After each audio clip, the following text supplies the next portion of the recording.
Hey guys, this is Nunzio from RPP. Today we're going to talk about how to develop bat speed in the weight room. Some of the things we're going to talk about in this seminar today is lower body strength, working on T-spine mobility and rotary stability, hip mobility, working on the anterior core strength and the stability of that core, grip and forearm strength, and transfer of power up the chain, putting it all together. Don't forget, if you like what you see, please subscribe to our YouTube channel. If you want to improve your bat speed, then you have to increase your lower body strength. You would have a hard time finding a hitter in the MLB who doesn't have a respectable deadlift or hip bridge in the weight room.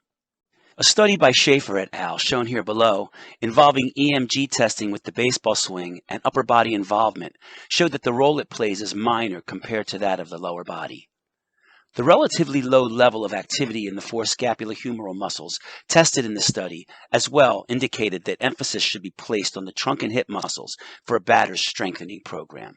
In other words, a majority of power in the swing is initiated from the core and hip. We're going to focus on the core further into this webinar, but for now we're going to take a look at what I consider to be one of the granddaddies per se for not only strengthening the lower half, but the entire body as well. I like using trap bar deadlifts because by standing inside the bar, we can load the spine in a more central manner instead of a straight bar where the weight is more anteriorly loaded and causing a little bit more shear forces on the spine. So for that reason, we use a trap bar deadlift. Some of the cues we use is we want to keep those hips back, get a nice hip hinge, keep that chest out, and we want to maintain a direct line of pull from the shoulders to the knees, as well as keeping that neck packed to avoid any extension in the lower lumbar. And when we're talking about increasing bat speed, we can't have that conversation without talking about the T-spine. And I'm talking about both extension and rotation, as well as the ability to stabilize that rotation. With explosive rotational movements like swinging a bat, improving T-spine mobility and rotary stability will prevent an athlete from getting that rotation from their lower lumbar region and help to avoid any lower back and oblique strains.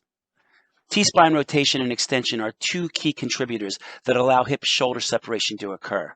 Basically, one just doesn't work without the other. And adequate stability in the T-spine allows the hands to not only get back, but stay there as the hips are moving forward, another key component in hip-shoulder separation and force transfer. Also, the longer the upper body can stay back, the longer the batter can keep his eyes on the ball, allowing for critical split-second adjustments to different pitches. We're going to take a look at two exercises that can help with these movements while helping to increase bat speed. This first drill works not only a T-spine extension, but helps get out any excess tone in the lats and triceps that could be contributing to mobility and or force transmission further up the chain. The things we want to focus on bench T-spine mobility is we want to make sure we take a deep breath in and exhale on the way down. We want to feel a good stretch right here in the lats and in the triceps and sit back onto our heels, helping us keep out of any excess extension in the lower lumbar.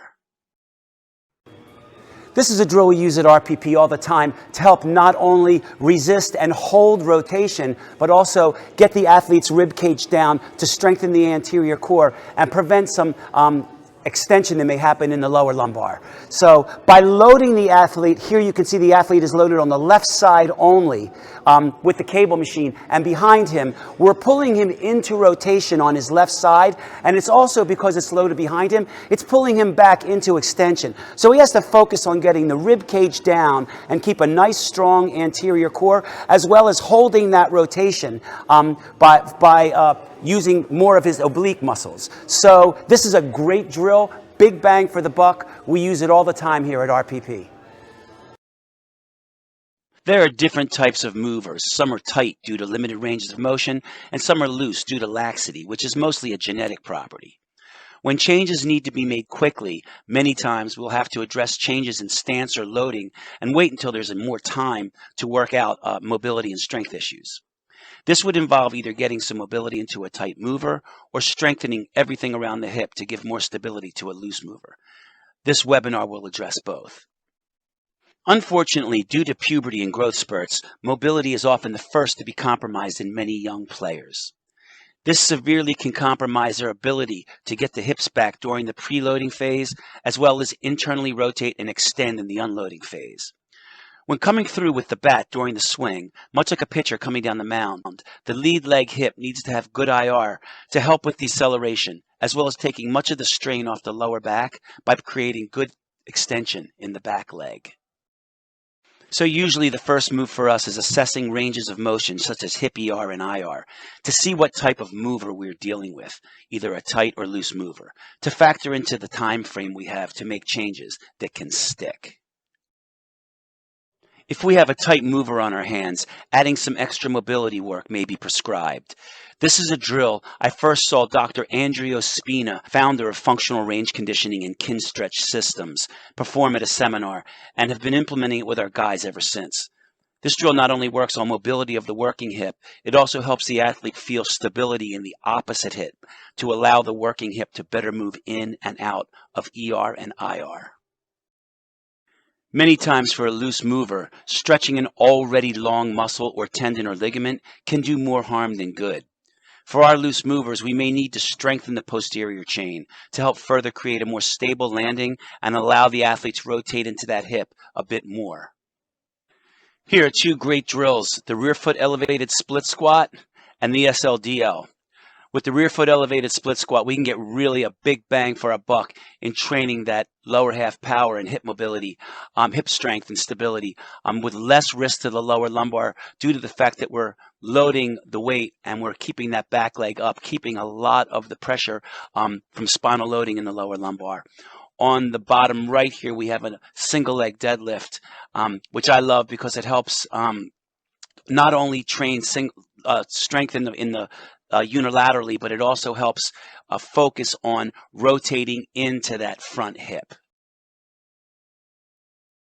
Many people are under the assumption that all movement starts with the lower half and transfers up the chain to the bat. While this is partially true, we have to understand that much of that energy in the lower half is first generated and starts in the core. This is what many coaches mean when they refer to proximal, close to the body, to distal, moving away from the body movement. The core is literally at the center of everything when talking about efficient transfer of power from the lower body to the upper body. And when an athlete's core instability is compromised, issues with limited range of motion generally pop up and in turn can negatively affect alignment issues and that transfer of force. For example, it's often possible to get quick changes in an athlete's hip mobility just by working on anterior core strength and stability.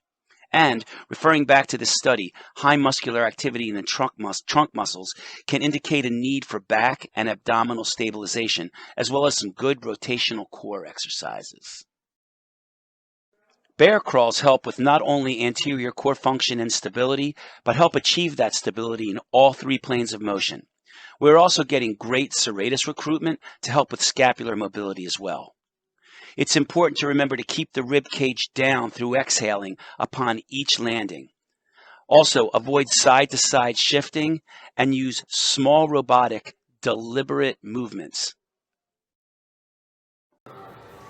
While drills like the bear crawls that we just saw are great at teaching appropriate positioning for anterior core control and lateral flexion and rotation, at some point we have to get a little bit more sport specific. That's why I love dynamic cable lifts. It works on completing the whole position and the relationship between the lower half and the upper half. Some key things to remember while using this is put force into the ground with that back leg, sit into a good glute hinge, move explosively, keep the rib cage down, breathe out on the way up, and keep a nice, tight back glute on the way up into triple extension. Regardless of height and weight, the one thing that most great hitters will have in common is strong forearms and overall grip strength. I have to emphasize the word most here, because like any other metric in sports, there are always a few outliers. But we're not trying to base training on the outliers. So yes, forearm and grip strength matters. This one's pretty much self-explanatory. I do have to mention to be careful with young two-way players that may still be taking innings on the mound when grip strength is being trained. We generally only work 2 times a week in the off season and cut it out completely once high intent throwing begins. In more technical terms, we're really discussing the player's kinematic sequence and how bat speed begins once force is applied through the core, of course, from the ground and works its way up and into the shoulders and hands and ultimately the bat. Without adequate transfer of power up the kinetic chain, we're losing tons of it by not incorporating the bigger muscles of the lower half. Just because you can deadlift 2 times your weight doesn't mean you're going to be explosive at the plate. So bottom line is, if you want high bat speed, then proper sequencing up the chain is paramount. Here, on this graph, we can see an example of a kinematic sequence. Much like pitching, we can reference positional markers at heel strike, first move, and eventually contact. We can also learn a lot about an athlete's ability to accelerate and decelerate, as shown by these peaks and valleys on the sequence graph. It's important to remember that not all great hitters have a perfect kinematic sequence, but once again, we're not trying to build programming around outliers. So as you can see, there are many different factors that come into play when it comes to increasing bat speed. It's not only about one particular issue. In addition, those issues may and more than likely will differ from athlete to athlete and level to level. From mobility to strength and power to a proper kinematic sequence, generating a high bat speed is a function of many different components. While data tells us how well we're sequencing from the ground up, it's important to remember the proximal to distal relationship. This being said, power is first generated from the core into the ground, and sequencing begins with the lower half from the moment ground reaction forces are received and moves further up the kinetic chain. But for the most part, it's safe to say that improvements in overall strength, mobility, and stability through training in the weight room is a great way of helping to increase bat speed. I'd like to thank everyone for tuning in. If you're interested in our training material on pitching, hitting, or strength training, you can reach us at rocklandpeakperformance.com or on Twitter and Instagram at RPP_baseball. You can also call our front desk at 201-308-3363 or email us at rpp@rocklandpeakperformance.com. Also, please remember to subscribe to our YouTube channel on the way out.